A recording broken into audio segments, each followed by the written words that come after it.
আগামী 2-3 দিন পর তারা রাস্তাঘাটে কনসার্ট করবে, নাচবে, পিকনিক করবে, হইহুল্লা করবে এবং পশ্চিমাদের সাথে তালে তাল মিলিয়ে বলবে যে 31st night happy new year. তারা বলবে আগামী 2-3 দিন পরেই করবে, কিন্তু আজকে আরবি মাসের কয় তারিখ বলতে পারবে না।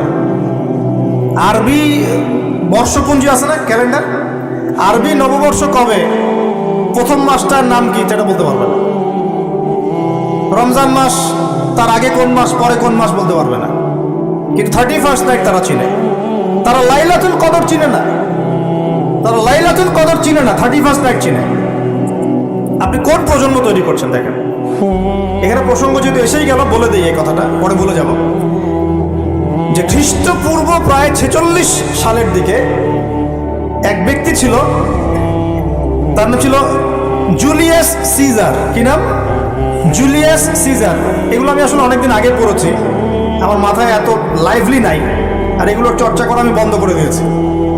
আমাদের ফিলোসফি কিছু বই ছিল, এগুলোতে হিস্ট্রিগুলো খাটা ছিল সবগুলো, আর হিস্ট্রির একজন গভীর ছাত্র। তো এই জুলিয়াস সিজার নামক এক ব্যক্তি ছিল, যে আসলে সিজার নামক এক দেবতার উপাসনা করত। কথা বুঝতে পারছেন? ওদের অনেক দেবতা ছিল, এরকম একটা দেবতার নাম ছিল সিজার। ওর নামে সে নামকরণ রেখেছে জুলিয়াস সিজার। এই নক্ষত্র পূজারই ছিল, তারার পূজা করত। কথা বুঝতে পারছেন? তো তারার পূজা যে করে সে কি তাওহীদপন্থী না মুশরিক? বলেন, সে কি ইমানদার না কাফের, কোনটা? এখন সে একটা ক্যালেন্ডার ফর্ম করেছিল, এর নাম হলো এই গ্রেগরিয়ান ক্যালেন্ডার বলে। এখানে প্রথম বর্ষ যেটা, এই প্রথম বর্ষতে উৎসব পালন করা শুরু করেছে এই জুলিয়াস সিজার নামক এই ব্যক্তি প্রথম, এবং সে সমাজ এটা চালু করে দিয়েছে।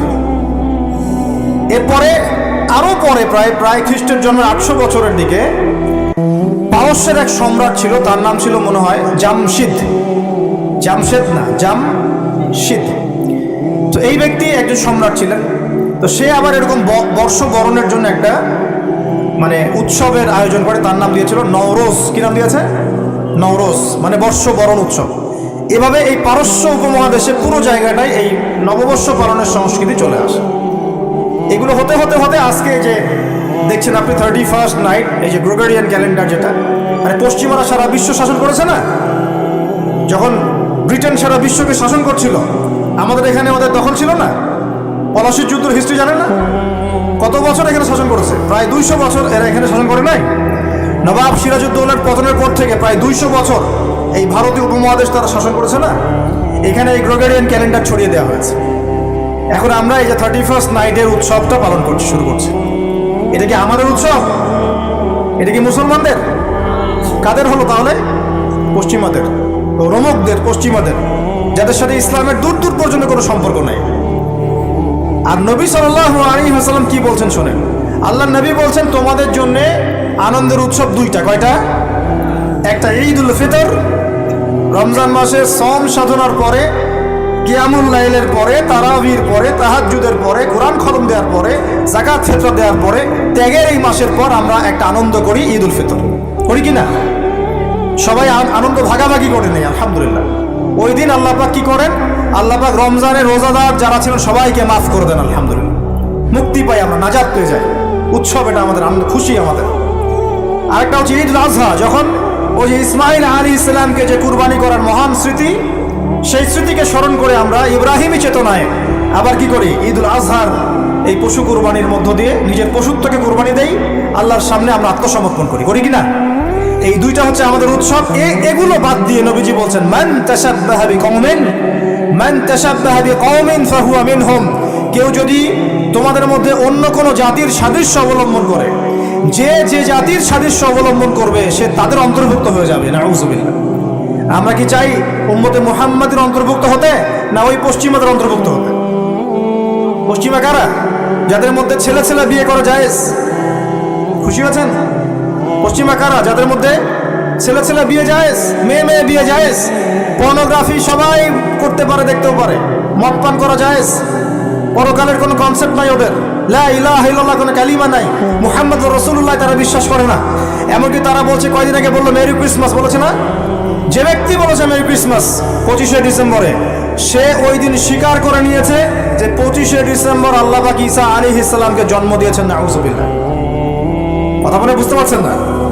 যখনই আপনি এটা পালন করেছেন, তার মানে ওই দিন আপনি স্বীকার করেছেন যে ওই দিন আল্লাহ পাক ঈসা ইবনে মারিয়াম, আল্লাহর পুত্র নাউজুবিল্লাহ, তাকে তিনি জন্ম দিয়েছেন। এটা স্বীকার করেছেন আপনি, করছেন না?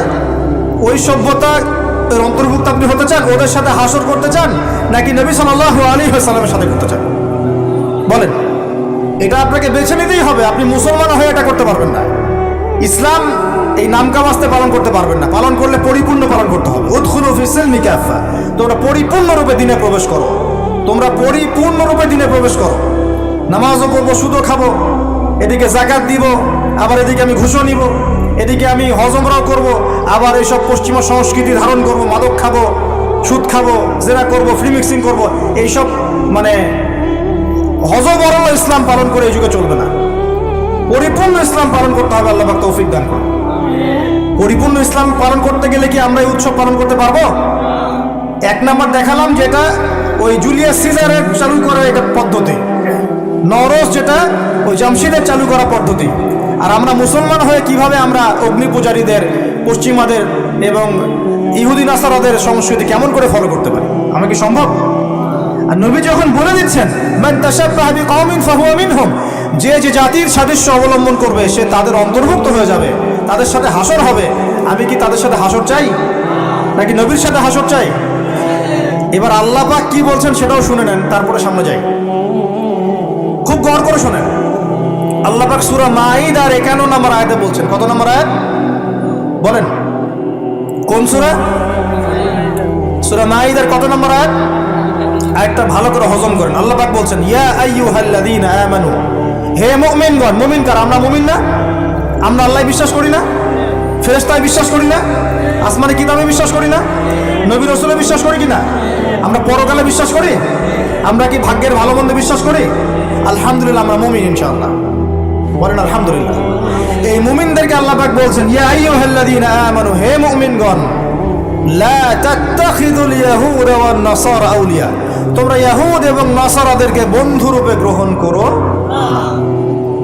বা'দুহুম আউলিয়াউ বা'দ, তারা একে অপরের বন্ধু।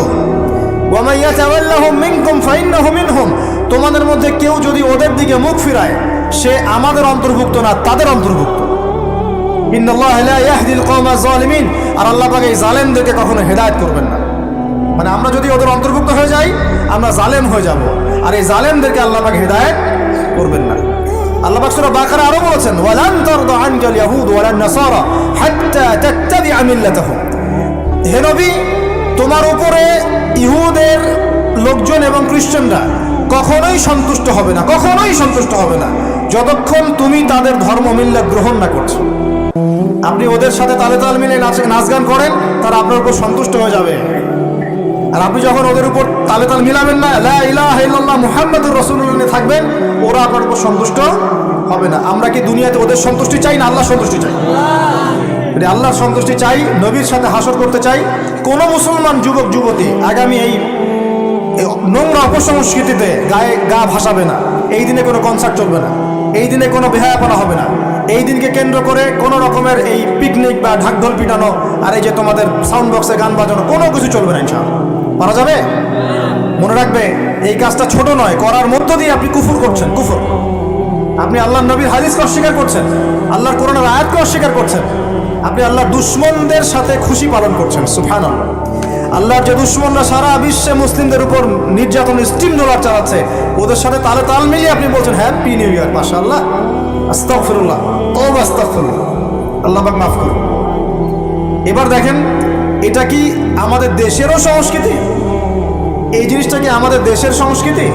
বাঙালি ভাষা, বাঙালি জাতি, বাংলা ভাষা আমাদের প্রাণের যে ভাষা এবং দেশ এবং মাতৃভূমি, এদের সাথেও কি এটা সম্পৃক্ত? এদের সাথেও কি এটা যোগসূত্র আছে? এটা ধার করা সংস্কৃতি, কথা ঠিক কিনা? তো ধার করা সংস্কৃতির চর্চা আমরা বাংলার মাটিতে কেন করব? আমাদের বাংলা সংস্কৃতি নাই? আমরা বাঙালি না? আমাদের ভাষা নাই? আমরা ভাষা নিয়ে গর্বিত না? কেন আমরা আমাদের ভাষায়, আমাদের দেশে, আমাদের জমিতে অন্যের সংস্কৃতি এনে ওইসব ভাষার গান আমরা কেন চালু করব? ওইসব ভাষায় আমরা ঢাকঢোল কেন পিটাবো? আমাদের নিজস্ব সংস্কৃতি নাই? আছে কি নাই? এবার আসেন আরেকটা পয়েন্ট দিয়ে শেষ করি এই লেকচারটা। সেটা হলো একটা বছর যে চলে গেল, একটু মনোযোগ দাও এদিকে, একটা বছর যে চলে গেল, এক বছর চলে যাওয়াতে কি আমার খুশি হওয়া উচিত না কষ্ট পাওয়া উচিত? মনে করেন আপনার 60 বছর হায়াত আছে বা আমার 60 বছর হায়াত আছে, কথার কথা বলছি। এখন এক একটা বছর যে চলে যাচ্ছে, আমি কি মৃত্যুর দিকে একটু একটু করে আগাচ্ছি না? আপনি আগাচ্ছেন না কি ভাই? কথা বলেন, আগাচ্ছে কি না? তাহলে আমরা একটা বছর চলে যাচ্ছে মানে কি আমরা একটা একটা করে ধাপ আগাচ্ছি কবরের দিকে। এখন আমার জীবন থেকে 2022 সালে চলে গেল, তার মানে এক বছরে আমি কতটুকু নামাজ পড়লাম, কতটুকু রোজা রাখলাম, কতটুকু তসবিহ তাহলিল করলাম, কতটুকু দাওয়াতি কাজ করলাম, দিনের জন্য কতটুকু কি করলাম, এইটা ফিকির করা উচিত না আমার? আমার জীবন থেকে একটা বছর চলে গেল মানে আমি কবরের দিকে এক ধাপ এগিয়ে গেলাম। এখন এগিয়ে যাওয়ার খুশিতে আপনি আজকে উৎসব পালন করছেন, আস্তাগফিরুল্লাহ। কি বুদ্ধি মাথায় দেখেন, জীবন থেকে একটা বছর হায়াত কেটে পড়ে গেল, এটাতে সে খুশি হয়েছে এবং খুশি হয়ে সে উৎসব পালন করছে, কনসার্ট করছে, ঢাকঢোল পিটাচ্ছে, পিকনিক করছে। কত বুদ্ধি মাথায়! মৃত্যু কাছাকাছি আসলে কি মানুষ খুশি হয় না কষ্ট পায়? মৃত্যু কাছাকাছি আসলে মানুষ কি খুশি হবে নাকি আরো চিন্তা করবে, হায় আফসোস, এক বছর যদি আরো ভালো কাজ করতে পারতাম আরো ভালো হতো? কোনটা বলেন? আফসোস হবে না? অবশ্যই হবে। হ্যাঁ, তার মানে এখন আপনি যদি কিছু করতেই চান, এই 31st নাইটে যদি আপনি কিছু করতেই চান, তাহলে আমি বলবো, আমার পরামর্শ, সুন্দর করে ওযু করে আইসে আপনাকে জায়নামাজে দাঁড়াতে হবে। দাঁড়ায় 2 রাকাত নামাজ পড়ে চিন্তা করবেন, আল্লাহ এক বছর যে চলে গেল, আমি এই গত বছরে কি করলাম, দিনের জন্য কি করলাম, দুনিয়ার জন্য কি করলাম, পরিবারের জন্য কি করলাম, কতটুকু জ্ঞান অর্জন করলাম, কয়টা কোরআনের আয়াত শিখেছি এক বছরে, কয়টা হাদিস শিখলাম, কয় ওয়াক্ত নামাজ ঠিক মতো পড়লাম, রমজানের সওম রেখেছিলাম কিনা, দান সদকা করেছিলাম কিনা, সৎ কাজে আদেশ করেছিলাম কিনা, অসৎ কাজে নিষেধ করেছিলাম কিনা, এই ফিকির করতে পারেন আপনি বসে বসে। যদি করতেই হয় কিছু, তাহলে এটা করতে হবে, অন্য কিছু করার সুযোগ আছে? উচিত হবে? একই তো আমাদের দেশের সাথে এই সংস্কৃতি কোনো সম্পর্ক নাই, এটা দেশদ্রোহিতাও হচ্ছে, আবার ইসলামের সাথে এর দূরত্ব কোনো সম্পর্ক নাই, ইসলামের সাথে দ্রোহিতা করা হচ্ছে। তাহলে বলেন, আমরা যদি আল্লাহ এবং তার রাসূলের সন্তুষ্টি চাই, তাহলে আমরা কি আল্লাহ এবং তার রাসূলের শত্রুদের সংস্কৃতি গ্রহণ করতে পারি? আল্লাহ পাক আমাদের সবাইকে বোঝার তৌফিক দান। প্রিয় ভাইরা, যারা এই লেকচার শুনবেন অনলাইনেও চলে যাবে ইনশাআল্লাহ, যাদের কানে এই লেকচার যাবে, যদি কিছু করতেই হয়, জায়নামাজে দাঁড়িয়ে, ওযু করে জায়নামাজে দাঁড়িয়ে 2 রাকাত নফল নামাজ পড়ে তওবা করতে পারেন আল্লাহর কাছে, আল্লাহ এক বছর চলে গেল, কি করতে পারলাম জানি না, আল্লাহ আমাকে পরের বছরটা আরো ভালো করে দিনের জন্য কাজ করার তৌফিক দান। এইটুকু করা যাবে না? যদি করতে চান এতটুকু করেন, এর বাইরে কিছু করতে চান না, আল্লাহ পাক বোঝার তৌফিক দান করলেন।